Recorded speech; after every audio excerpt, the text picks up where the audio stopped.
Hello students, welcome back. अब हम आगे बढ़ने वाले हैं क्वेश्चन नंबर 3 की और AD and BC are equal perpendiculars to a line segment AB। Okay, line segment AB है आपके पास और AD और BC इक्वल परपेंडिकुलर्स है, मतलब AD किसके इक्वल में है? BC के साथ। ठीक है, क्या कहा इन्होंने? Show that CD bisects AB। CD bisects AB, ये CD लाइन जो है AB को बाइसेक्ट करती है। बाइसेक्ट करती है इसका मतलब आपको यहाँ पे बताना है कि OA एंड OB इक्वल है। आपको क्या बताना है? OA एंड OB इक्वल है। मैंने ऐसा कैसे डिसाइड कर लिया? क्योंकि ड्रॉ करके आप नहीं बता सकते हो कि इसने आधे आधे में डिवाइड किया हुआ है। हम यहाँ पे मेजरमेंट्स पे नहीं काम कर रहे हैं, हमें यहाँ पे क्या चाहिए? अगर ये बाइसेक्ट कर रहा है, CD जो है AB को बाइसेक्ट कर रहा है, तो AB के दो इक्वल हिस्से होने चाहिए। कौन से दो इक्वल हिस्से? OA and OB। तो अगर OA और OB इक्वल है तो उनको डिवाइड करने वाला कौन है? सिर्फ CD ही अवेलेबल है। तब आप बोल सकते हो CD बाइसेक्ट्स AB। अब करेंगे किस तरह से? चैप्टर नंबर 7 और यहां पे आपको दो ट्राइंगल दिख रहे हैं, एक ट्राइंगल ये वाला, एक ट्राइंगल ये वाला। तो हम यहां पे लिखते हैं for triangle OAD and triangle OBC। Triangle OBC मैंने OAD एंड OBC इसी तरह से यहां पे लिखा है। अब इसमें यहां पे आप देख सकते हो, देखो यहां पे एक सबसे इंपॉर्टेंट बात, यहां पे करेस्पॉन्डेंस दी नहीं है, आपको खुद यहां पे सोचनी पड़ेगी। तो सबसे पहले तो मैं यहां पे अगर देखूं तो 90 के दो एंगल्स है A और B। तो यहां पे मैं बोल सकता हूं angle A is equal to angle B। ठीक है ना, ये हमारा पहला स्टेप होगा। ठीक है, तो ये है हमारा पहला स्टेप। तो A और B यहां पे इक्वल जगह पे होने चाहिए, A और B, और O दोनों में कॉमन है तो O भी अपनी जगह पे होना चाहिए। जैसे कि O और O सामने है, A और B उसके सामने है करेस्पॉन्डिंग में, तो इसका मतलब D और C की एक ही जगह आपके पास बचती है। अब अगर आगे बढ़ते हैं तो हमने एक एंगल यहां पे सिलेक्ट किया, एंगल को इक्वल बताया। दूसरा हमारे पास साइड भी इक्वल है। कौन सी साइड है? AD और BC। तो यहां पे हम लिखेंगे OAD के लिए AD and BC। Correspondence check करो, AD BC। ठीक है, सो AD और BC इक्वल है, तो ये हमारी साइड हो गई। अब हमारे पास क्या है?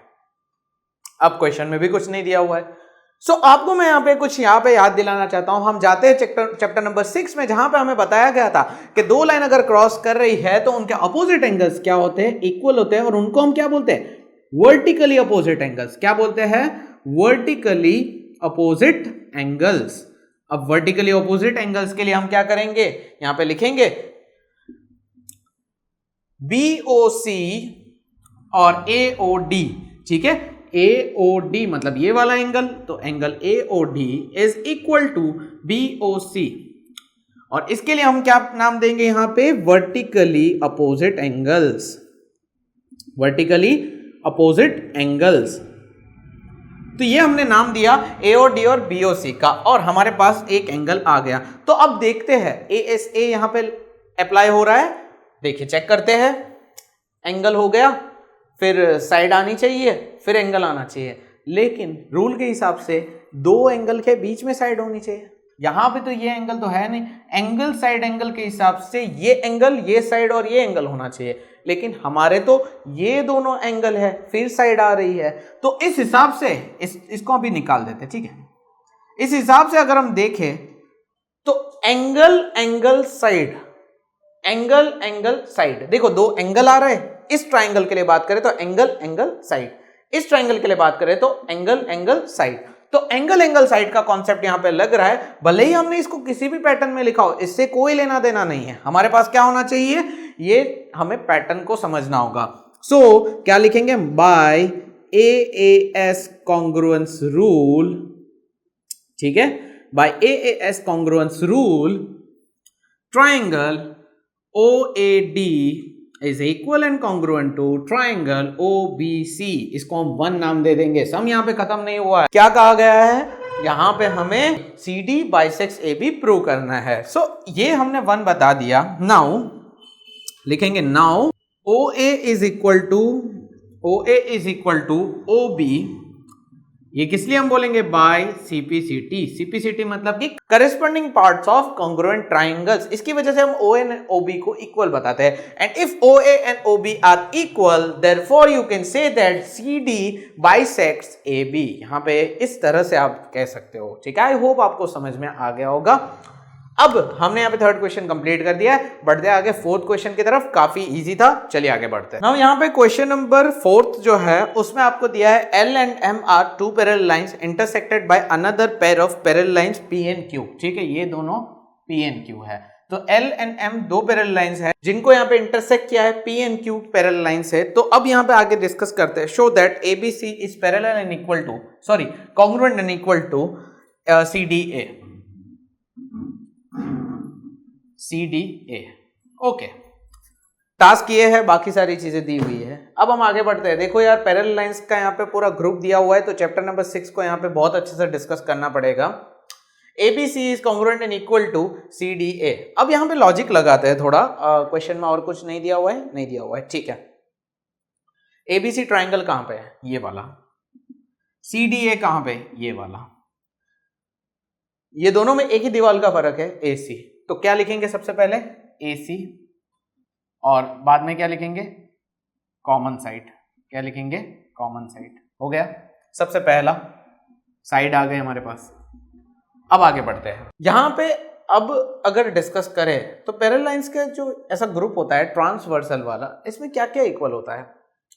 देखो, हम जानते हैं कि ये वाली लाइन और ये वाली लाइन पैरेलल है। वैसे तो पूरी पैरेलल है, लेकिन ये दोनों भी पैरेलल है। तो अगर मैं ऐसा कहूं कि ये जो पैरेलल लाइंस के बीच में इंटीरियर एंगल्स बन रहे हैं, इस ट्राइंगल का ये वाला एंगल और इस ट्राइंगल का ये वाला एंगल इक्वल होगा। यस होगा, बिकॉज ऑल्टरनेट इंटीरियर एंगल्स का पेयर बनता है। और जब हमारे पास दो पैरेलल लाइंस के बीच में ऑल्टरनेट इंटीरियर एंगल्स होते हैं, तब वो एंगल्स इक्वल होते हैं। ये चीज हम 6th चैप्टर में पढ़ चुके हैं। सो ये दोनों एंगल्स क्या होंगे, इक्वल होंगे। तो क्या लिखेंगे हम, DAC एंड ACB। ठीक है, DAC इज इक्वल टू, ठीक है, DAC is equal to ACB। अगर हम ABC ट्राइंगल को यहां लिखते हैं तो हम यहां पे क्या लिखेंगे, ACB, angle ACB is equal to DAC। तो ये हमारा पहला एंगल हो गया। अब जिस तरह से हमने क्या किया, हमने यहां पे ऐसे Z बनाया, ये दोनों पैरेलल लाइंस को देखते हुए इसी तरीके का Z हम ये दोनों लाइंस के लिए भी बना सकते हैं ना, क्योंकि ये भी तो पैरेलल लाइंस है, ये लाइंस भी तो पैरेलल है। तो जब ये लाइंस पैरेलल है तो इनसे भी तो यहाँ पे Z बन रहा है, बनाते हैं। ये वाला देखो, ये ऐसे Z बन रहा है, मतलब ये एंगल, इस ट्राइंगल का ये वाला एंगल और इस ट्राइंगल का ये वाला एंगल भी तो ऑल्टरनेट इंटीरियर एंगल का पेयर बनेगा, क्योंकि ये दोनों भी पैरेलल लाइंस हैं। हमें यहाँ पे ये भी पैरेलल लाइंस दी गई है, ये भी दी गई है। तो ये एंगल कौन सा है, BAC, एंड ये वाला एंगल कौन सा है, DCA। अब थोड़ा सा कंफ्यूजन क्रिएट हुआ होगा, लेकिन वो हम अभी दूर कर देंगे। हमारे पास 3 चीजें चाहिए थी, वो आ चुकी है। अब ट्राइंगल्स को अलग लिख देते हैं। जैसे कि हम क्या करेंगे, हम ट्राइंगल्स को अलग लिख देते हैं। ये हमने ABC को अलग लिख दिया, ठीक है। ये CDA को अलग लिख देते हैं।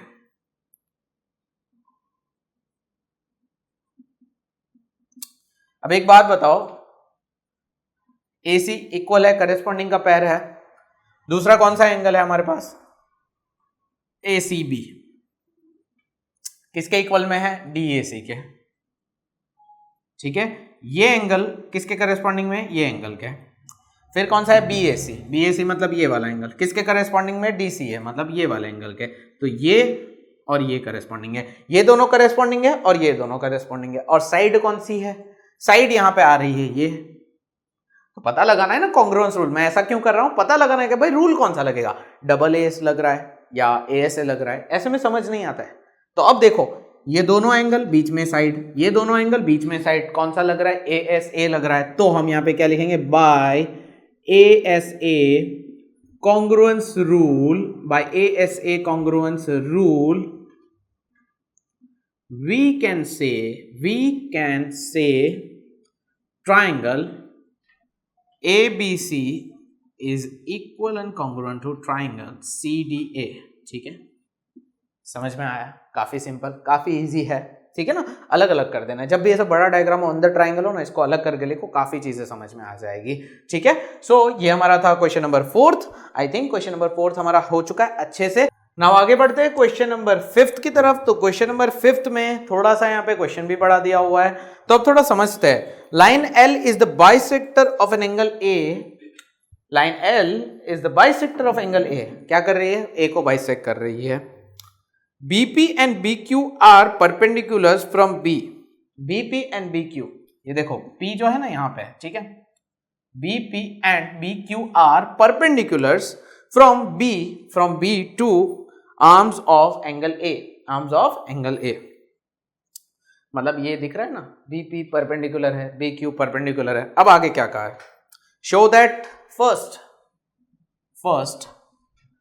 triangle APB is equal to AQB, equal and congruent to AQB। APB and AQB equal है। चलो देखते हैं, APB and AQB हमें यहाँ पे इक्वल है ऐसा प्रूव करना है। तो इसके लिए हमें क्या क्या चाहिए, चलिए देखते हैं। सबसे पहले तो हमें इसको देखना पड़ेगा हमारे पास क्या क्या अवेलेबल है, इसके अलावा कुछ नहीं दिया हुआ है, नहीं दिया हुआ है। अब देखो, दो APB मतलब ये वाला ट्राइंगल, AQB मतलब ये वाला ट्राइंगल। सो दोनों के अंदर एक 90-90 का पेयर दिया हुआ है, तो हम क्या लिखेंगे? एंगल AQB जो कि 90 है is equal to angle APB जो कि 90 है, 90 डिग्री। ठीक है ना, तो हमारे पास एक एंगल आ चुका है। अब ये जो लाइन L है, पहली क्वेश्चन की पहली लाइन में क्या कहा था? ये लाइन L क्या कर रही है? A को बाइसेक्ट कर रही है। बाइसेक्ट कर रही है इसका मतलब क्या है कि भाई ये वाला जो एंगल है इसके अंदर और ये वाला एंगल जो है इक्वल है। So QAB is equal to PAB। Line L bisects angle A, या फिर ऐसा लिख सकते हैं डायरेक्टली एंगल A। ठीक है, सो ये हमारे पास आ गया दूसरा एंगल का पेयर। अब APB और AQB ट्राइंगल जो है बाजू बाजू में, कॉमन दीवार है कौन सी? AB की। ये AB कॉमन दीवार है दोनों के बीच में, तो यहां पे लिखेंगे AB, ये है हमारी कॉमन साइड। ठीक है ना, बहुत सिंपल है। सो ये हमारे पास साइड आ गई। अब थोड़ा इसको समझते हैं कि किस कॉन्ग्रुएंस रूल को अप्लाई करके हमने ये चीज की है। ये एंगल, फिर एंगल दिख रहा है, एंगल और फिर यहां पे ये कॉमन साइड आती है। अगर हम इस ट्राइंगल से देखें तो एंगल और ये साइड आ रही है, तो एंगल साइड से हमने यहां पे by AAS congruence rule we can say triangle APB is equal congruent to AQB। ठीक है, समझ में आया? AAS लगा के। ठीक है, ये हमारा फर्स्ट था, इसमें 2 क्वेश्चन दिए हुए हैं। अब क्या है सेकंड? क्या करना है? BP एंड BQ को इक्वल बताना है। BP एंड BQ ये दोनों को इक्वल बताना है, और B is equidistant from the arms of angle A। अब देखो यार, और दिया है तो हम सिंपल से सोचते हैं BP और BQ को इक्वल बताना है, तो बहुत सिंपल है, बहुत ही सिंपल है। क्यों? क्योंकि अगर हम करेस्पॉन्डेंस को देखते हैं, करेस्पॉन्डेंस को, तो देखो BP एंड BQ दोनों सेम करेस्पॉन्डेंस में आ रहा है। That means this are corresponding parts of congruent triangles। That means BP and BQ, BP is equal to BQ by CPCT, corresponding parts of congruent triangles। इसकी वजह से हम यहाँ पे बोल सकते हैं BP equals to BQ। और यहाँ पे आपका क्वेश्चन नंबर 5 खत्म होता है। लेट मी चेक अगर इसके अलावा का कोई क्वेश्चन इसमें दिया हुआ है, नहीं दिया हुआ है, तो यहाँ पे हमारा क्वेश्चन नंबर 5 कंप्लीट होता है। आई होप आपको समझ में आ गया होगा। अब इस वीडियो में मैं यहीं तक जाऊंगा। मैं वीडियोस को इतना इसलिए ब्रेक कर रहा हूं ताकि आपको 3-3 सम्स, मान लीजिए आपको बीच में से कभी सम्स देखने हो, वापस से इसको समझना हो, इसलिए आपको ज्यादा इतना डीपली नहीं जाना पड़े, तो हम 3 सम्स रखेंगे। अब बचे हैं दूसरे 3 सम्स 6, 7 एंड 8, जिसको हम नेक्स्ट वीडियो में डिस्कस करेंगे। सो मिलते हैं नेक्स्ट वीडियो में, तब तक के लिए गुड बाय, टेक केयर।